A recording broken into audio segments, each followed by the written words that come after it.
স্টুডেন্টদের ফাঁকিবাজি করার দিন এবার শেষ। উত্তর চব্বিশ পরগনা জেলার গাইঘাটা ইছাপুর স্কুলে স্টুডেন্টদের ফাঁকিবাজি আটকাতে অভিনব উদ্যোগ। ছাত্রছাত্রীরা কখন স্কুলে পৌঁছচ্ছে, কখন স্কুল থেকে বেরোচ্ছে, সবটাই বাড়িতে বসে জানতে পারবেন অভিভাবকরা। পড়ুয়াদের স্কুল থেকে ঢোকা এবং বেরোনোর সময় অভিভাবকদের ফোনে চলে যাবে SMS। স্কুল পালিয়ে ঘুরতে যাওয়ার দিন এবার শেষ। দেখুন গাইঘাটার ইছাপুর উচ্চ মাধ্যমিক হাই স্কুলের অভিনব উদ্যোগ। ভারত বাংলাদেশ সীমান্ত এলাকা থেকে মাত্র 20 কিলোমিটার দূরে গ্রামের এই স্কুলের ছবিটা যেন আজ অনেকটাই বদলেছে।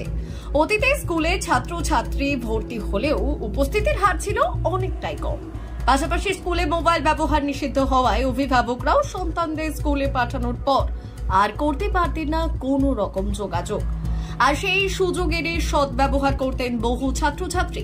তবে এবার স্কুলের এমন পদক্ষেপে ছাত্রছাত্রীদের সেই ফাঁকিবাজির দিন শেষ। কারণ স্কুল ড্রেস পরে বাড়ি থেকে বেরিয়ে ঘুরতে যাওয়া বা অন্য কোথাও আড্ডা দিতে গেলেই ধরা পড়ে যাচ্ছে অতি সহজে। স্কুলে না গেলেই বাড়িতে বসে সেই খবর পেয়ে যাচ্ছেন বাবা মায়েরা।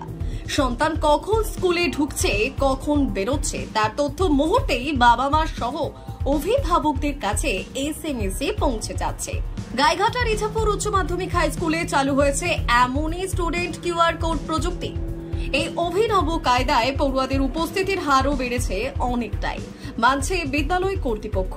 আর এর ফলেই অভিভাবকরাও অনেকটাই নিশ্চিন্ত হতে পারছেন সন্তানদের স্কুলে পাঠিয়ে। জেলায় বেশ কিছুদিন ধরেই ছেলে ধরা গুজব ছড়িয়েছিল। তারপর থেকে স্কুলের ছাত্রছাত্রীদের উপস্থিতির হার অনেক অংশেই কমে যায়। এমন পরিস্থিতিতে স্কুলের তরফ থেকে সিদ্ধান্ত নেওয়া হয় এই আধুনিক প্রযুক্তি ব্যবহারের। এখন বর্তমানে শিক্ষক শিক্ষিকাদের মোবাইলে থাকা বিশেষ স্ক্যানার ব্যবহার করে ছাত্রছাত্রীদের প্রবেশ করানো হচ্ছে স্কুলে। আর সেই মুহূর্তেই অ্যালার্ট পৌঁছে যাচ্ছে বাবা মা সহ অভিভাবকদের কাছে। ছুটির সময়ও মানা হচ্ছে না এই একই নিয়ম। ছাত্রছাত্রীদের গতিবিধির ওপর কড়া নজর রাখতে স্কুলের এই বিশেষ উদ্যোগের প্রশংসা করছেন সীমান্ত এলাকার অভিভাবকরা সহ সচেতন নাগরিকগণ। তাই স্টুডেন্ট QR কোড বদলেছে সীমান্ত এলাকার স্কুলের ছাত্রছাত্রীদের উপস্থিতির ছবি। এই স্ক্যানারটা দেওয়ার কারণ হচ্ছে অনেকেই স্কুলে আসছিল না, স্ক্যানটা করা যায় স্কুলে আসছিল না এবং বাড়ির লোকরা সন্দেহ করছিলেন যে স্কুলে কেন যাচ্ছে না এবং স্কুল থেকে কোথায় সবাই চলে যাচ্ছে। এবং স্ক্যানারটা দিয়ে একটা মেসেজ পাঠানো হচ্ছে, যেটার সাহায্যে গার্জিয়ানরা বুঝতে পারছে যে স্কুলে আসছে এবং যাওয়ার সময় বোঝা যাচ্ছে যে একটা গুড বাই বলে মেসেজ যাচ্ছে, যেটার জন্য বোঝা যাচ্ছে যে বাড়ি যাচ্ছে। অন্য কোনো কারণ বলতে স্কুলে অনেকে যেরকম স্কুলে আসছিল না, ঢুকছিল না, অন্য জায়গায় চলে যাচ্ছিল।